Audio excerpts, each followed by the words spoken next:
오늘 말씀은 마태복음 4장 8절에서 11절까지 제단을 장악한 마귀의 미혹이라는 제목으로 말씀을 나누겠습니다. 먼저 이 본문을 읽어드리겠습니다. 마귀가 또 그를 데리고 지극히 높은 산으로 가서 천하 만국과 그 영광을 보여 이르되 만일 내게 엎드려 경배하면 이 모든 것을 네게 주리라. 이에 예수께서 말씀하시되 사탄아 물러가라. 기록되었으되 주 너희 하나님께 경배하고 다만 그를 섬기라 하였느니라. 이에 마귀는 예수를 떠나고 천사들이 나와서 수종드니라 그랬습니다. 아멘. 제단을 장악한 마귀의 미혹이라는 제목으로 말씀을 나누겠습니다. 지난 두 번에 걸쳐서 이 마귀는 예수님을 향하여 네가 만일 하나님의 아들이거든 이라고 하는 영적 정체성을 가지고 이 도발적인 무모한 시험을 감행하였지만 보기 좋게 무참하게 패배를 맛보아야 했습니다.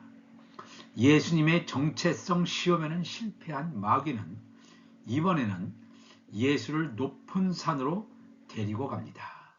마태복음 4장 8절에 보니까 마귀가 또 그를 데리고 지극히 높은 산으로 가서 천하 만국과 그 영광을 보여주었다 그랬습니다. 이 마귀는 천하 만국과 영광을 예수님에게 보여줌으로써 극적인 시각적인 효과를 통해서 예수님의 마음을 흔들려고 했습니다. 혼란케 하려고 했습니다. 예수님이 하나님이 확증한 하나님의 아들이 아니었다면 인간의 눈을 현란하게 자극할 정도의 화려함의 극치가 바로 눈앞에서 펼쳐지는 이런 천하 만국의 이 광경 앞에 그냥 넋을 잃었을지도 모르겠습니다. 마귀가 예수님에게 시험했던 주제는 바로 하나님의 아들이라고 자부하는 우리들에게도 동일하게 미혹으로 다가오고 있음을 우리는 알아야 합니다. 우리는 예수님처럼 담대하게 이런 시험을 물리칠 수 있습니까? 예수님은 하나님이 보내신 메시아, 하나님이 친히 확증하신 하나님의 아들이었음을 스스로 증명한 것입니다. 그렇다면 우리들은 이러한 매혹적인 시험 앞에서 어떤 반응을 보일까요? 마태복음 6장 24절 보니까 한 사람이 두 주인을 섬기지 못할 것이니 혹 이를 미워하고 저를 사랑하거나 혹 이를 중히 여기고 저를 경히 여김이라. 너희가 하나님과 재물을 겸하여 섬기지 못한다라고 성경은 증거하고 있습니다. 여기서 재물로 표현된 이 만몬이라고 하는 이 존재는 어떤 구체적인 형태를 띠고 나타나지 않기 때문에 그 힘의 위력을 과소평가하거나 존재 자체를 깨닫지 못할 수도 있는데 실상은 엄청난 괴력의 소유자임을 절대 간과해서는 안 될 것입니다. 예수님께서도 이 만몬의 존재를 산상수훈에서 폭로하신 것만 보아도 이 만몬의 영향력이 얼마나 대단한지 알 수 있습니다. 이 만몬을 현재의 말로 번역해보면 물질적인 성공, 이 돈으로 대체해 볼 수 있을 것입니다. 물론 이 물질적인 성공이나 돈이 반드시 부정적인 의미만 가지고 있는 것을 아닙니다. 이것을 어떻게 사용하느냐에 따라서 어떤 사람이 어떻게 사용하느냐에 따라서 긍정적인 의미도 부정적인 의미도 함께 내포할 수 있는 가치 중립적인 개념이기 때문에 그렇습니다. 그럼에도 불구하고 이 돈은 엄청난 파워, 특별히 부정적인 영향력을 행사하는 것을 우리는 알아야 됩니다. 이 돈이라고 하는 것은 일상의 삶을 지배할 수 있는 엄청난 파워를 가지고 있습니다. 그래서 디모데전서 6장 10절에서 사도 바울은 이렇게 증거합니다. 돈을 사랑함이 일만 악의 뿌리가 되나니 이것을 탐내는 자들은 미혹을 받아 믿음에서 떠나 많은 근심으로써 자기를 찔렀다고 증거합니다. 돈은 반드시 우리의 삶에서 없어서는 안 되는 그런 수단임에는 틀림없지만 일만 악의 뿌리라고 했습니다. 일만 악의 뿌리가 어떤 결과를 초래하냐 하면 이것을 탐내는 사람들, 내가 열심히 일해서 나의 삶을 유지하기 위한 그런 범위를 넘어서서 욕심내고 탐내는 자들은 미혹을 받는다 그랬습니다. 그럼 누구한테 미혹을 받겠습니까? 사단 마귀에게 미혹을 받아 믿음에서 떠난다 그랬습니다. 하나님을 그토록 잘 믿던 사람이 돈을 사랑하게 됨으로 말미암아 하나님을 떠나는 그러한 일들을 우리는 얼마나 많이 보는지 모릅니다.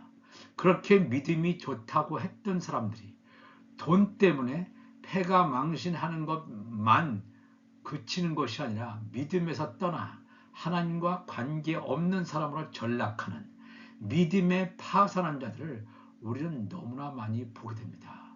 그렇기 때문에 이 돈의 양면성, 그 때문에 우리가 이 욕심을 탐내는 것을 예수 그리스도의 십자가로 쳐내지 않는다면 우리들은 언제든지 믿음에서 떠날 수 있음을 성경을 통해서 우리가 깨달아야 됩니다. 육신의 정욕, 안목의 정욕, 이생의 자랑을 사도 요한은 우리에게 또 경고하고 있지요. 세상으로부터 온 것, 육신적인 육신의 소욕을 따라 삶을 것, 이 세상은 온통 우리로 하여금 육신의 정욕, 육신의 소율에 집착해서 살도록 우리를 몰아가고 있습니다. 엄청난 힘으로 우리를 옥죄옵니다. 이런 거센 물결 앞에서 하나님의 뜻대로 사는 것은 인간의 힘으로 불가능합니다. 그렇기 때문에 하나님의 성령이 우리를 사로잡을 때만이 이것이 가능함을 우리는 고백하게 됩니다. 우리가 살고 있는 이 시대는 AI라는 인공지능이 점점 인간의 삶의 전 영역으로 확대되어서 점점 지배의 범위를 넓혀가는 그러한 시대에 살고 있습니다. 어느 순간에 이제 곧 닥칠 미래의 어느 순간에 더 뛰어난 인공지능의 발달이 사람의 존재를 위협하는 정도가 아니라 넘어서서 사람을 지배하는 그러한 시대가 곧 도래할 것입니다. 그러나 이것을 막을 수 있는 자는 없습니다. 이러한 시대가 곧 도래할 것이고 사람은 그것의 종노릇하는 지금까지 겪어보지 못한 엄청난 일들이 우리에게 벌어질 것임을 우리에게 가르쳐주고 있습니다. 여기에서 우리는 하나의 질문을 던질 수 있을 것입니다. 마귀는 왜 천하만국과 그의 영광을 보여주기 위해서 지극히 높은 산을 택하였을까요? 물론 지정학적으로 위치적으로 높은 곳에 올라가면 훨씬 많은 세상의 영역들이 눈에 들어오기 때문일 것입니다. 낮은 평지에서 세상을 바라보았자 눈에 들어오는 장면은 뚜렷한 한계가 있을 수밖에 없을 것입니다. 인간의 역사가 생긴 이래로 신을 제사하는 제단, 즉 이방신이든지 신을 제사하는 이 제단은 높은 산에서 드려졌음을 우리는 알 수 있습니다.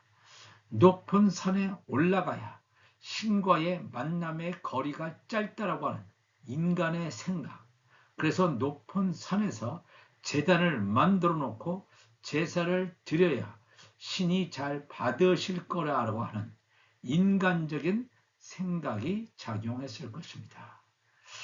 이 창세기 4장 16절을 보면 이 가인이 아벨을 죽인 다음에 그가 살고 있던 곳을 떠나서 에덴 동쪽으로 가게 됩니다.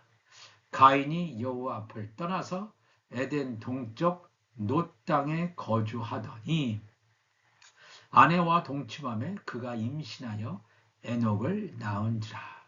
가인이 성을 쌓고 그의 아들의 이름으로 성을 이름하여 에녹이라 하였다 그랬습니다. 이 가인이라고 하는 자, 아벨을 죽이고 여호와의 앞을 떠나서 에덴 동쪽에 거주해서 한 일이 뭐냐면 그의 아들 에녹의 이름으로 성, 시티죠, 도시 국가를 건설하게 됩니다. 인류 최초의 도시 국가, 장대한 건물, 바로 이 하나님과 비견하려고 하는 인간의 교만한 모습을 여기서 볼 수가 있겠습니다. 이렇게 가인의 후손들의 결과는 어떤 결과를 내냐 하면 창세기 11장 1절에 온 땅의 언어가 하나요 말이 하나였더라. 이에 그들이 동방으로 옮기다가 시날 평지를 만나 거기 거류하며 서로 말하되 자 벽돌을 만들어 견고히 굽자 하고 이에 벽돌로 돌을 대신하며 역청으로 진흙을 대신하고 또 말하되 자 성읍과 탑을 건설하여 그 탑 꼭대기를 하늘에 닿게 하여 우리 이름을 내고 온 지면에 흩어짐을 면하자 하였더니 노아의 홍수 사건으로 인해서 인류는 첫 번째로 물 심판을 받아서 한번 이 멸망의 쓰라림을 맛보게 되지만 그럼에도 불구하고 인간들은 정신 못 차립니다.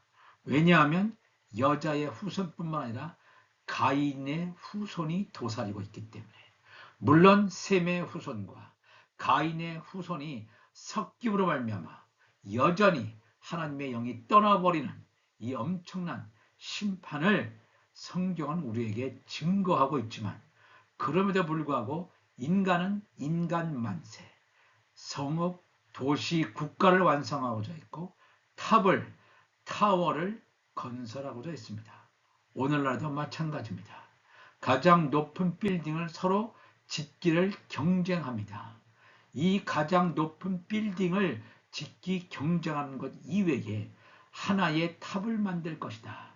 바벨 탑을 만들고자 하는 인간의 끊임없는 부단한 노력의 결실이 어떻게 맺어지냐 하면 세계 단일 정부를 출범시키려고 하는 것이 바로 그들이 바벨탑 사건을 완성하려고 하는 것입니다. 우리가 이것을 잘 알아야 됩니다. 세계 단일 정부, 화폐를 통일시키고 세계 정부를 하나로 만들고 종교를 하나로 만들고 그래서 단일 정부 체제를 통해서 세계를 통제하고 억압하는 이러한 시대가 도래할 것임을 우리에게 분명히 보여주고 있습니다. 여기서 나오는 이 바벨탑, 메소포타미아라고 하는 지구라트라고 하는 건축물을 보면 이렇게 높은 뭔가 신에게 제사드리는 이 제단을 만들 수 있는 높은 건축물을 만들어서 신께 경배하는, 즉 자기들이 경배한, 자기들이 섬기는 이방신을 경배하겠다는 고대 사람들의 생각을 우리가 읽을 수 있을 것입니다. 여기서 마귀가 예수님을 데리고 천하 만국을 보여준 지극히 높은 산이라고 하는 신에게 제사를 드리는 장소, 다시 말하면 땅에 속한 제단이 있는 곳으로 보여집니다. 지극히 높은 산, 지극히 높은 산 위에 무엇이 있습니까? 제단이 있죠. 교회나 성당 건물이 높게 화려하게 건축하는 것도 역시 이와 무관하다고 볼 수 없을 것입니다. 땅에 속한 제단을 통해서 세상의 복, 세상에서 말하는 성공, 돈, 이것을 세상의 축복을 받을 수 있다라고 하는 달콤한 미혹을 마귀가 선보이고 있습니다.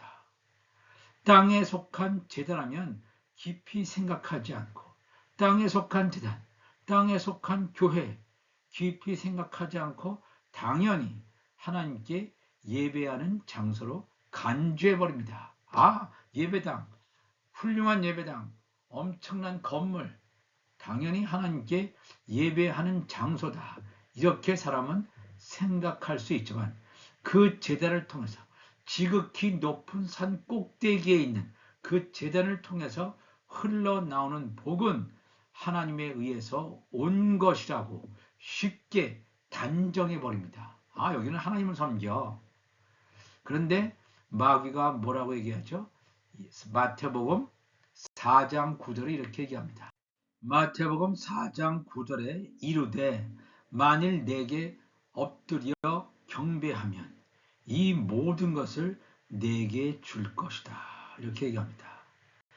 땅에 속한 제단으로 상징화된 지극히 높은 산과 연결된 예배의 대상자가 하나님이 아니라 사탄, 마귀임을 마귀 스스로 자신의 정체성을 폭로해버렸습니다. 지극히 높은 산으로 상징화된, 그러나 지극히 높은 산 위에 있는 땅에 속한 제단이라고 하는 것을 알지 못하고 눈이 가려져서 이러한 제단을 지배하고 있는 이 마귀가 예수님에게 나에게 경배하면 천하 만국과 그 영광을 줄 것이라고 하는 허황된 명령을 하는 것을 우리는 알지 못합니다.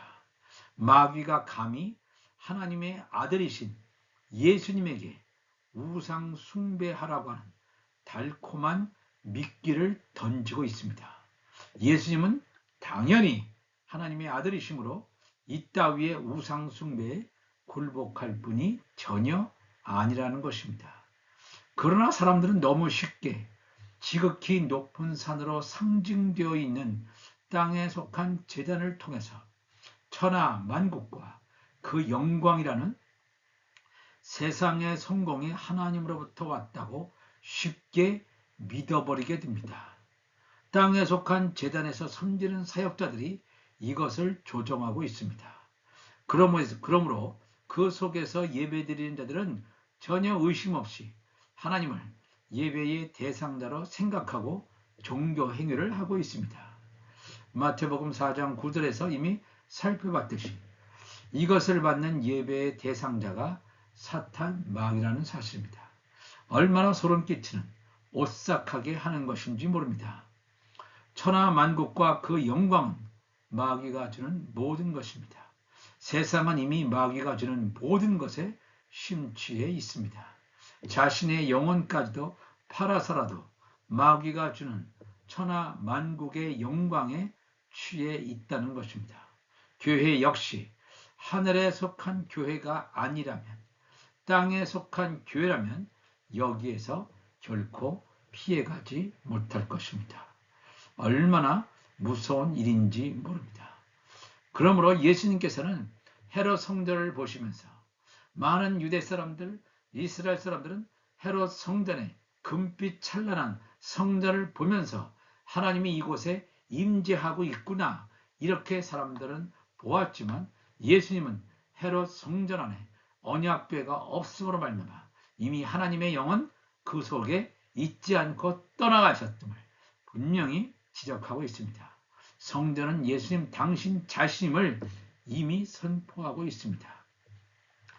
땅에 속한 제단은 결국 야곱의 남은 자들 외에는, 하나님의 종들 가운데서 택함을 받은 자들 외에는 귀신의 처소로 전락하게 될 것임을 성경은 요한계시록에서 증거하고 있습니다.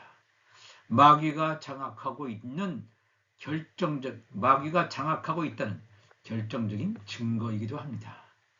예수님에게 그 하나님의 진노의 포도주를 마시게 하려고 달려드는 이 마귀를 향하여 예수님은 마귀의 정체와 지극히 높은 산의 정체와 천하 만국과 그 영광의 실체를 드러내심으로써 마귀 너는 예배의 대상자가 아니다. 하나님만이 경배의 대상임을 선포하고 있습니다. 이에 예수께서 말씀하시되 사탄아 물러가라. 기록되었으되 주 너희 하나님께 경배하고 다만 그를 섬기라 하였느니라. 이에 마귀는 예수를 떠나고 천사들이 나와서 수종들었다고 합니다.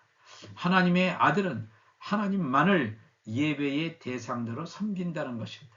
하나님 이외에 어떤 존재가 하나님의 자리에 올 수 없다는 것입니다. 앞으로는 하나님의 자리에 자기 자신을 놓으려고 하는 적그리스도가 등장할 것임을 예고하고 있습니다. 많은 교회들, 땅에 속한 많은 교회들이 이 적그리스도를 하나님의 자리에 앉게 되는 적그리스도를 예배하고 섬길 때가 올 것임을 데살로니가 후서 2장의 말씀은 우리에게 증거하고 있습니다. 하나님의 아들로서의 정체성을 가지고 세 가지 시험에 당당하게 합격해서 통과하신 그 예수님을 이 종의 신분을 가진 피조물인 천사들이 수종드는 이런 장면을 통해서 하나님의 나라에서의 신분의 차이를 정확하게 보여주고 있습니다. 오늘 우리가 이 말씀을 통해서 땅에 속한 제단을 장악하고 있는 자가 과연 누구냐? 하나님이냐? 그렇다면 하나님의 말씀이 제단에서 흘러나와야 될 줄 믿습니다. 그렇다면 우리의 영이 살 수 있고 그 말씀대로 살 수 있습니다. 그렇지만 그 땅에 속한 제단을 장악하고 있는 자가 하나님이 아니고 성령이 아니고 마귀라면 그 마귀의 미혹에 넘어감으로 말미암아 천하 만국의 영광만 얻기 위해서 고군분투하다가 영원한 불못에 떨어지게 됨을 예수님의 시험을 통해서 우리에게 증거하고 있습니다. 오늘 우리가 이 말씀을 통해서 이미 땅에 속한 제단을 장악하고 있는 마귀의 미혹을 밝히 보고 이 하나님의 말씀으로 우리의 입에서 성령의 검과 불이 나감으로 말미암아 온전히 마귀와의 싸움, 대적에게서 승리하고 땅에 속한 제단을 깨울 수 있는 하나님의 성령의 기름 부으심이 우리 가운데 충만하시기를 원합니다. 다 같이 기도하시겠습니다. 하나님 아버지 감사합니다. 오늘도 이 귀한 말씀을 나누었습니다. 예수님께서 하나님의 아들로 하나님으로부터 확증되신 이후에 광야에서 마귀로부터 세 가지 시험을 받으셨지만 하나님의 아들의 정체성, 성령 세례를 받은 하나님의 아들 예수께서 그 세 가지 시험을 완전히 통과하실 정도가 아니라 마귀를 완전히 패배시킨 이 엄청난 사건을 우리가 보게 됩니다. 우리가 하나님의 아들이라면 예수님처럼 마귀와의 싸움에서 백전백승할 수 있도록 하나님의 성령의 두루마기를 우리에게 입혀 주옵소서. 그리스도의 의의 옷을 입혀 주옵소서. 감사하며 거룩하신 예수님의 이름으로 기도하옵나이다. 아멘.